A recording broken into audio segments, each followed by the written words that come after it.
Latest எபிசோடுகளை விளம்பரங்களே இல்லாமல் காணுங்கள். அந்த ஒண்ணு இல்லாத குடும்பத்து கூட எங்களுக்கு சமமா சம்மதம் பண்ணிய, என்னையும் அவனையும் பக்கத்துல வச்சு அவனை வசதி பேசுறிய. தாலிக்கு வைக்கிற ஃபங்க்ஷன்ல இருந்து எல்லாத்துலயும் எங்க குடும்பத்தை அவங்க முன்னாடி மட்டம் தட்டி பேசுனீங்க. நீங்க முறைய பத்தி பேசுறீங்களா?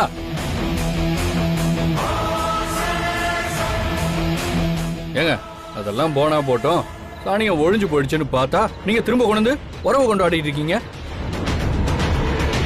அப்புறம் கடைசியா ஒரு வேலை பண்ணீங்களே அப்பா, என் தங்கச்சிய உங்க மகனுக்கு கேட்க வந்து நிச்சயம் பண்ணி கடைசியில அந்த குடும்பத்துக்கு தாராவத்து என் தங்கச்சிய வெறுங்கழுத்தோட நிக்க வச்சு எங்களை அவமானப்படுத்துறீங்களே. நீங்க ஒரே பத்தி பேசுறீங்களா?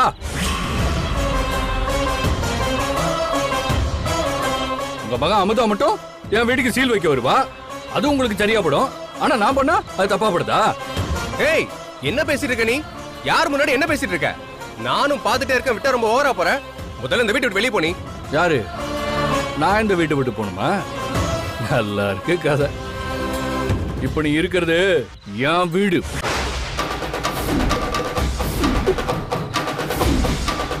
எனக்கு எழுதி கொடுத்தாச்சு. அதாவது உனக்கு ஞாபகம் இருக்கா? போகணும்னா நீங்க இந்த வீட்டை விட்டு போங்க, இல்ல இந்த வீட்டுல தான் இருக்கணும்னா என் பேச்ச கேட்டு சாம வாய மூடிக்கிட்டு இருங்க. எப்படி உங்க வசதி? இந்த பழனிக்கு வேற ஒரு முகம் இருக்கு, அதை காட்ட வச்சிடாதீங்க.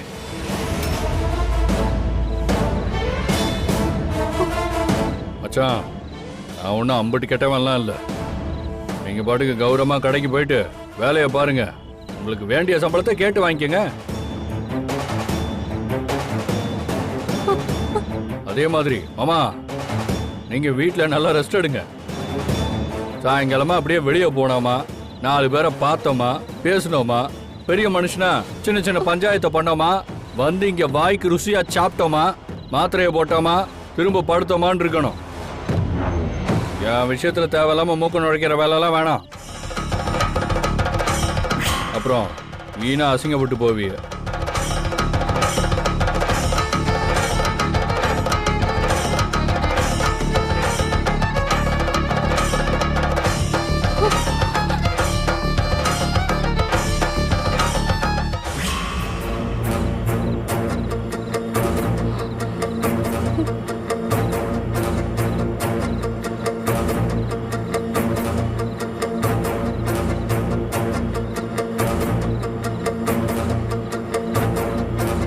என்னதா உன் அப்புச்சி இவன் எடுத்தறிஞ்சு பேசிட்டான்னு உனக்கு இவன் மேல வருத்தமா? அதெல்லாம் ஒண்ணும் இல்ல மாமா, அவர் இன்னைக்கு அப்படி பேசினதுதான் சரி. எங்க அப்புச்சிக்கு நானா சின்ன வயசுல இருந்தே அம்புட்டு விருப்பம் கிடையாது. அந்த அமுதா தான் உசுரு. அவளைதான் எப்ப பார்த்தாலும் தலையில தூக்கி வச்சு ஆடுவாரு. அவ கல்யாணத்தப்போ அம்புட்டு பிடிவாதமா அந்த செந்தில் பையதான் வேணும்னு நின்னா. அப்பவும் எங்க அப்புச்சி அவளுக்காக தானே சம்மதிச்சாரு. கடைசியில நான் இவரை கட்டிக்கிற மாதிரி ஆயிடுச்சு. அதுக்கப்புறம் அவளால அப்புச்சிக்கு பல அசிங்கம் வந்தாலும் திரும்பவும் அவளதான் பக்கத்துல சேர்த்துக்கணும்னு நினைச்சாரு. வீட்டு வாசப்படியே மிதிக்க கூடாதுன்னு சொன்னவள திரும்ப வீட்டுக்குள்ள கூட்டிட்டு வந்து செல்வா கல்யாணத்தை நடத்தணும்னு நினைச்சாரு. அவ என்ன பண்ணா?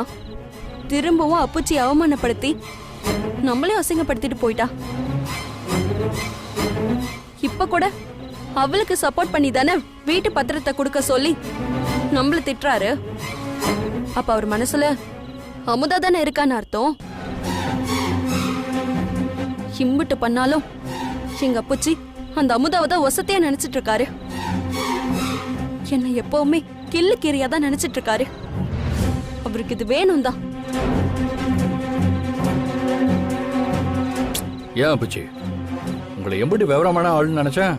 இப்படி வீட்டை சீல் வைக்கிற நிலைமைக்கு விட்டீங்களே. இப்படி நாளா என்ன பண்ணிட்டு இருந்தீங்க? ஏதாவது பண்ணி சொத்தை நம்ம பேருக்கு மாத்திருக்கலாம்ல. டே என்னடா பேசுற நீ? சொத்து மொத்தமும் என் அப்புச்சியோடதுடா. அண்ணன் இறந்ததுக்கு அப்புறம் இந்த சொத்தையெல்லாம் அவங்களை ஏமாத்தி எடுத்துக்கிட்டதுடா. நான் அப்பவே முறையா எதையும் எழுதி வாங்கல. அப்பப்ப வர்ற சின்ன சின்ன பிரச்சனைகளை எல்லாமே அதிகாரிகளுக்கு கொஞ்சம் பணத்தை கொடுத்து சமாளிச்சு அப்படி இப்படின்னு இது வரைக்கும் கொண்டு வந்துட்டேன். இந்த சொத்து பத்துகளை பத்திய மொத்த விவரமும் என் கூட பிறந்த கதிரேசன் அண்ணன் ஒருத்தருக்கு மட்டும்தானே தெரியும். ஆனா அவர் போய் சேர்ந்ததுக்கு அப்புறம் யாருக்கும் இது சம்பந்தமா எந்த விஷயமுமே தெரியாதுடா. அது இப்ப எப்படி தெரிஞ்சது? இது எல்லாமே அந்த லாக்கரை திறந்ததுக்கு அப்புறம் தான் தெரிஞ்சிருக்கும்னு நினைக்கிறேன். எங்க அண்ணன் மூலப்பத்திரத்தை அந்த லாக்கர்ல தான்டா வச்சிருந்தாரு. அவரை தவிர அந்த லாக்கரை திறக்கிறதுக்கு யாருக்குமே தெரியாதுடா. அவங்களுக்கு இது சம்பந்தமா எதுவுமே தெரியாதுடா. நானும் அந்த லாக்கரை திறந்து மூலப்பத்திரத்தை எடுக்க எவ்வளவோ முயற்சி பண்ணாண்டா, என்னாலையும் முடியலடா. எங்க அதை உடைச்சா ஏதோ ஒரு ரகசியம் உள்ள இருக்குன்னு அவங்களுக்கு சந்தேகம் வந்து அதனால நாம மாட்டிக்குவோமேன்னு நானும் கடைசி வரைக்கும் அது யாருக்குமே தெரியாம போகட்டுமேன்னு தான் நான் அப்படியே அந்த லாக்கரை விட்டு வச்சேன். ஆனா இவ அதை திறப்பான்னு நான் கொஞ்சம் கூட எதிர்பார்க்கவே இல்லடா. இத எங்க அப்புச்சி சிங்கப்பூர்ல இருந்து வாங்கிட்டு வந்தாடுறா. கரெக்டான நம்பரை போடலைன்னா ஜென்மத்துக்கு திறக்கவே முடியாது. ஆனா இவளுக்கு எப்படி அந்த லாக்கர் நம்பர் தெரியும்? அப்படின்னா இவங்க எல்லாருமே சொல்றது மாதிரி அமுதாவுக்குள்ள வந்தது எங்க அண்ணன் தாண்டா.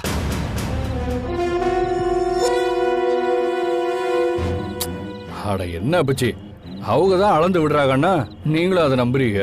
எந்த காலத்துல இருக்கீங்க? இல்ல பழனி, நிச்சயம் வந்தது எங்க அண்ணன் கதிரேசன் தாண்டா. அவன் செத்துட்டதுக்கு அப்புறம் குழியில இறக்கி மண்ணை மூடும்போது அவனோட கண்ணு திறந்தே இருந்துச்சுடா. அது என்னை பார்த்து என்ன சொல்லிச்சு தெரியுமா? நான் திரும்பவும் வருவேன்னு சொல்றது மாதிரியே இருந்துச்சுடா. அதை இப்ப நினைச்சாலும் எனக்குள்ள பயமும் பதட்டமும் மாத்தாடா இருக்கு. அந்த பார்வை இன்னும் என் கண்ணுக்குள்ள மிரட்டிக்கிட்டு இருக்கிற மாதிரியே இருக்குடா. அப்படியே? அப்போ உங்க அண்ணனை திரும்ப பாத்தீங்கன்னா மறுபடியும் அவரை கொன்னு இந்த வாட்டியாவது கண்ணை ஒழுங்கா மூடி மண்ணை போடுங்க. அட போங்க அப்பச்சி, நீங்க வேணா அந்த செத்தவன் திரும்ப வந்த கதையெல்லாம் நம்பலாம். ஆனா நான் நம்பவே மாட்டேன். எனக்கும் அதான் புரியல. அவ என்னமோ தந்திரம் பண்றா. இதுல தந்திரம் மந்திரம்லாம் இல்லத்தா. ஒரு சில விஷயங்கள் எனக்கும் என் அண்ணனுக்கு மட்டும்தான் தெரியும். மத்த யாருக்குமே எதுவுமே தெரியாதத்தா. அப்படி ஒருவேளை யாருக்காவது தெரிஞ்சிருந்தா நீ நினைக்கிற மாதிரி யாரோ சொல்லித்தான் அந்த அமுதா பிள்ளைக்கு தெரிஞ்சிருக்கும்னு நாம நினைக்கலாம். ஆனா எங்க 2 பேரை தவிர யாருக்குமே இந்த ரகசியம் தெரியவே தெரியாதத்தா. நான் கண்டிப்பா அந்த அமுதா கிட்ட நிச்சயமா இந்த விஷயத்த சொல்லியிருக்க வாய்ப்பே இல்லை. அப்படின்னா இந்த விஷயத்த யார் சொல்லியிருப்பா? இந்த விஷயம் தெரிஞ்ச இன்னொரு ஆளு என் அண்ணன் மட்டும்தான். அவர் தான் சொல்லியிருக்கணும். இனிமே தான் நம்ம ரொம்ப ஜாக்கிரதையா இருக்கணும். இல்ல நமக்கு இருக்கிற சொத்து மொத்தமும் நம்மளோட கையை விட்டு போயிடும்.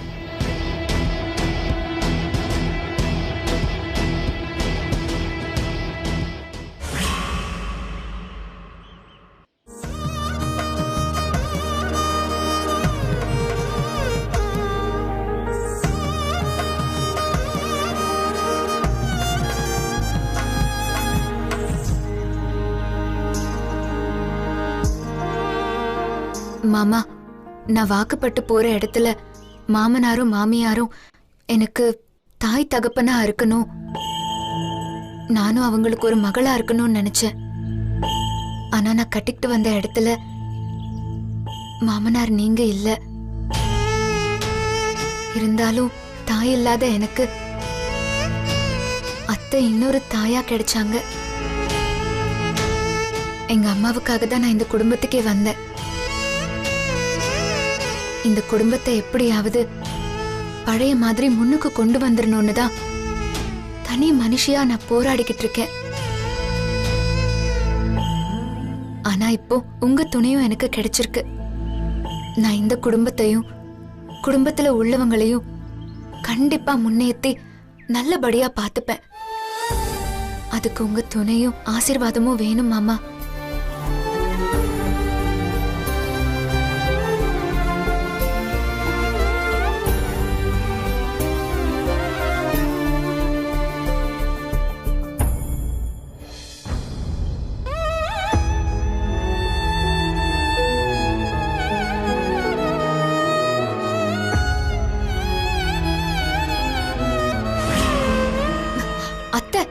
என்ன பண்றிய? என் புருஷன் உயிரோட இருந்த வரைக்கும் எங்க மேல ஒரு எறும்பு கூட படாம அம்புட்டு பாதுகாப்பா பாத்துக்கிட்டாங்க.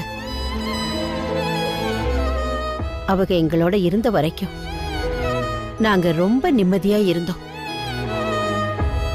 அவங்க போனதும் சொத்து, நிம்மதி, பாசம், பாதுகாப்பு எல்லாத்தையும் இழந்துட்டோம்மா.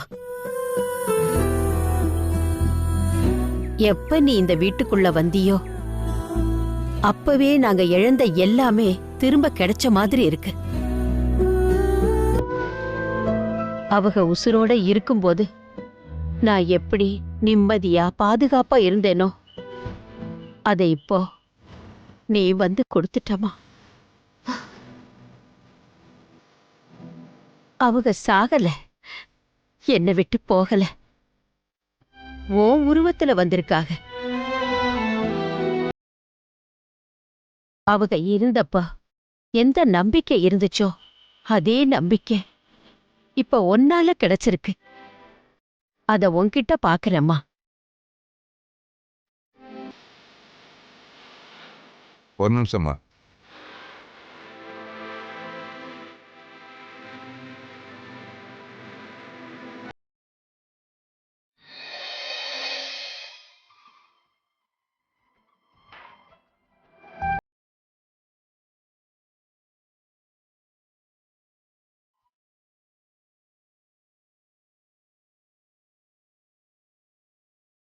ஆத்தா, என் மாமா வீட்டில் இருக்கும்போது முக்காவாசி நேரம் முத்தத்தில் இந்த சேரை போட்டுத்தே உட்காந்துருப்பாங்க. இந்த சேர்ல அவர் உட்காந்துருக்க தோரணையை பார்த்தா அம்புட்டு கம்பீரமா இருக்கும்மா. இந்த சேரை பார்க்கும் போதெல்லாம் அவர் ஞாபகமாவே இருந்துச்சு. அதான் பரணி மேல தூக்கி போட்டோம். அதுக்கப்புறம் இந்த சேர்ல உட்கார்ற அளவுக்கு யாருக்கும் தகுதியும் இல்ல, கம்பீரமும் இல்லம்மா. சித்தப்பா, மாமா நம்மளை விட்டு எங்கேயுமே போகல, நம்ம கூட தான் இருக்காக. அவளை சேர்லயே உட்கார வச்சிருவோம். அவரே இங்க இருக்கும்போது அவர் போட்டோ எதுக்குமா? இப்ப இந்த சேர்ல உட்காரக்கான தகுதியான ஆளு கிடைச்சாச்சுமா. யார்?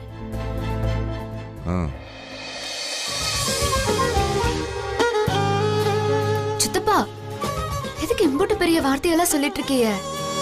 நான் இப்ப வரைக்கும் என் கடமை என்னவோ அதைத்தான் பண்ணிட்டு இருக்கேன்.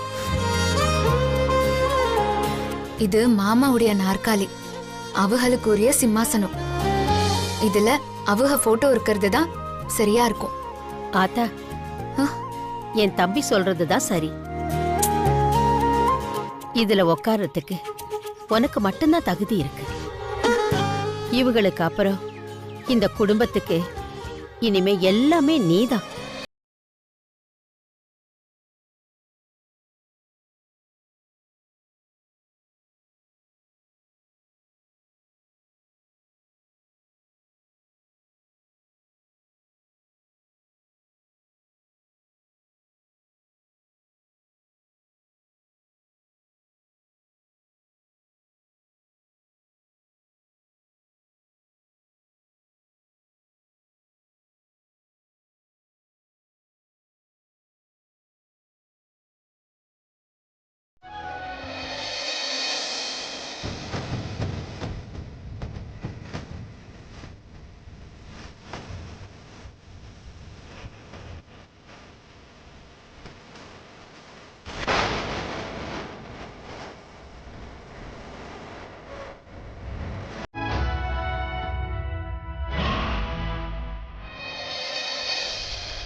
எல்லாம் நல்லபடியா முடிஞ்சுமா.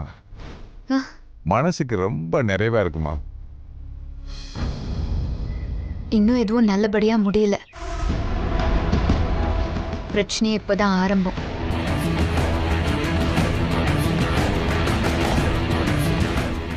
ஆனா எந்த பிரச்சனை வந்தாலும் இந்த குடும்பத்தை நான் கைவிட மாட்டேன். ஆண்டவா,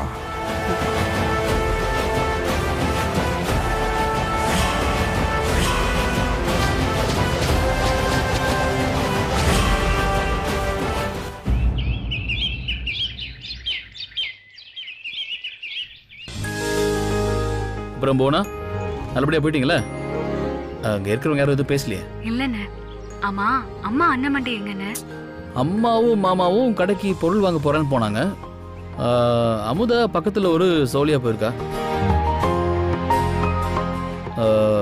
போனா வாசல் ஏதோ சவுண்ட் கேக்குது. அமுதா வந்துட்டா நினைக்கிறேன். நான் அப்புறம் கூப்பிடுறேன், சரியா? ஓகேண்ணே.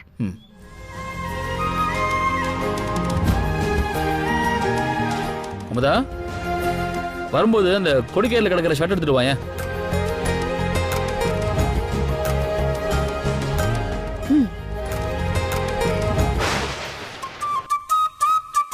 ஹாய்.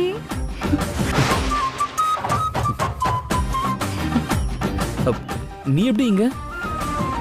திடீர்னு எதுவும் சொல்லாம? ஏன் நான் வரக்கூடாதா? சாரை பார்க்க அப்பாயின்மெண்ட் ஃபிக்ஸ் பண்ணிட்டு தான் வரணுமோ? ஏன் சர்ப்ரைஸா வரக்கூடாதா? ஐயோ, வீட்டில் வேற யாருமே இல்லை. இப்ப பாத்தியோ வந்திருக்காளே. அமுதா மட்டும் பார்த்தா அம்புடுதான். என்ன யோசிக்கிற? நான் உன்னை பார்க்க வரக்கூடாதா? வரலாம் வரலாம். டேய் செந்திலு, நல்லா மாட்டிக்கிட்ட. அமுதா இங்க வந்தா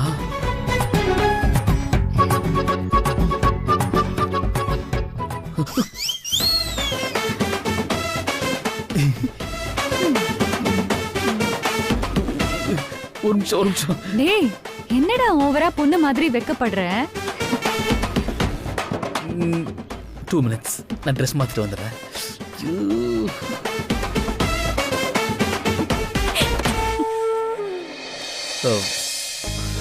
ஆமா, என்ன இந்த பக்கம்? சார சைட் அடிச்சுட்டு போலான்னு வந்தேன். ஐய மூஞ்சு, காலேஜ் ஃபுல்லா உன்னை பத்தி தான் பேச்சா இருக்கு. வர எக்ஸாம்ல சார் வச்சிருக்கிற மொத்த அரியர் பேப்பரையும் கிளியர் பண்ணணுமாமே. அப்பதான் நீ பாஸ் ஆகி வாத்தியார் ஆக முடியுமாமே. உனக்காக ஹெச்ஓடி ஒரு பக்கம் ஸ்பெஷல் கிளாஸ் எடுக்கிறாரு. உனக்காக உன் அம்மாவும் பொண்டாட்டியும் கோயில் கோயிலா போய் வேண்டிட்டு இருக்காங்க. நானும் உன் ஃப்ரெண்டு, அதுவும் ஒரு ப்ரொஃபசர். நான் இத பார்த்துட்டு சும்மா இருந்தா எப்படி? உனக்கு ஏதாவது ஒரு வகையில ஹெல்ப் பண்ணும்ல, அதான் இன்னையில இருந்து உனக்கு ஃபுல் கோச்சிங் கொடுக்க போறேன். எம்மா சாமி, நீ ஆளை விடு. முதல்ல இங்க இருந்து நீ கிளம்பு. நான் ஏன் போகணும்? ஆமா, நீ ஏன் இப்போ இவ்ளோ பதட்டப்படுற? ஏய், முதல்ல நீ கிளம்பு. என் பொண்டாட்டி பார்த்துட்டா ப்ராப்ளம் ஆயிடும். அன்னைக்கு நான் உன் வீட்டுக்கு வந்தப்போ என்ன கட்டி புடிச்சு பக்கத்துல உட்காந்து சந்தோஷமா பேசின. அப்போ உன் பொண்டாட்டி வீட்டுல தானே இருந்தா. இப்ப என்ன ஆச்சு சாருக்கு? இல்ல, அன்னைக்கு உன் கூட நெருக்கமா இருக்கிற மாதிரி என் பொண்டாட்டிய கொஞ்சம் வெறுப்பேத்தி அவளை என் பக்கம் திருப்பணும்னு தான் பண்ணேன். ஓ, சாரோட போதைக்கு நாங்க ஊர்காவா? நீங்க நினைச்சா தொட்டுப்பீங்களா? நான்லாம் போக மாட்டேன். உனக்கு பாடம் சொல்லி கொடுத்தே ஆவேன். சொன்ன கேளு தீபா, என்னை உன்னை ஒன்னா சேர்த்து அமுதா பார்த்தா என் கதையை முடிஞ்சுது. ப்ளீஸ் சொன்ன புரிஞ்சுக்கோ. அதுவும் எங்க அம்மாவும் கூட சேர்ந்தா நான் அவ்வளவுதான் தொலைஞ்சேன். தீபா, இப்பதான் அப்படி இப்படி கொஞ்சம் பேசி பண்ணி இப்படி போயிட்டு இருக்கு. நீ குறுக்க வந்து நிப்பாட்டிடாத ப்ளீஸ். ஏற்கனவே எந்த பிரச்சனை எந்த மூலையிலேருந்து வருதுன்னு தெரியல. ஏற்கனவே அவளை நான் ரிலாக்ஸ்டாக கூட பார்க்க முடியல. இன்னொரு பக்கம் என்னடான்னா, அவள் தம்பி என் தங்கச்சி கழுத்துல தாலியை கட்டி அவளுக்கு டென்ஷன் கொடுத்துட்டு இருக்கான். இன்னொரு பக்கம் அவங்க அண்ணி, இன்னொரு பக்கம் அவள் தங்கச்சி. இதெல்லாம் பார்த்தாம என் பங்காளி பழனியால் பல பிரச்சனை. இப்படி சதா பிரச்சனையை சமாளிச்சுட்டு இருக்கிறவ கொஞ்ச நேரம் தான் நிம்மதியாக இருக்கா. இந்த நேரத்தில் தான் நான் அவளை பார்த்து கொஞ்சம் ரசித்து கொஞ்சம் ஆறுதல் பட்டுக்கிறேன். தயவு செஞ்சு அதையும் கெடுத்துடாத, உனக்கு புண்ணியமாக போவோம். முதல்ல நீ கிளம்பு தீபா. கிளம்ப. அட பாவி, என்னடா இப்படி விரட்டுற? உன்னை படிக்க வச்சு பாஸ் ஆக்கியே தீருவேன்னு என் அம்மா கிட்ட சத்தியம் பண்ணிட்டு வந்திருக்கேன். ஏய், யார்கிட்ட உங்க அம்மா கிட்ட சத்தியம் பண்ணி கொடுத்துட்டு இருக்க? நானே எங்க அம்மா சத்தியம் பண்ணி தரல பாஸ் ஆயிடுவேன்னு. நீ என்னடா உங்க அம்மா சத்தியம் பண்ணி கொடுத்துருக்க?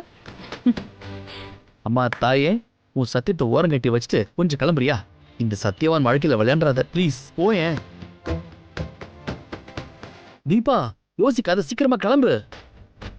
வெளியே போன வந்துட்டாங்கன்னா பெரிய பஞ்சாயத்தாய் போயிடும். நான்லாம் போக மாட்டேன். நான் உனக்கு கிளாஸ் எடுத்துட்டு தான் போவேன். சொன்னா கேளு தீபா ப்ளீஸ். நான் போக மாட்டேன். ப்ளீஸ் தீபா கிளம்ப. இன்னைக்கு என்ன ஆனாலும் உனக்கு பாடம் சொல்லி கொடுத்துட்டு தான் போவேன். உன்னை கையெடுத்து கும்பிடுறேன். போ தீபா. நான் போக மாட்டேன். நான் போக மாட்டேன். நீ கிளம்ப முதல்ல. வா ப்ளீஸ் தீபா. வா தீபா, கோச்சிக்காதீங்க வா. டேய் செந்தில், சொல்லுங்க என்ன கேளு. பண்ற? எதுவா இருந்தாலும் அப்புறம் பேசிக்கலாம். ஓகே, நீ ஃபர்ஸ்ட் கிளம்பு. செந்தில், என்ன? ஐயோ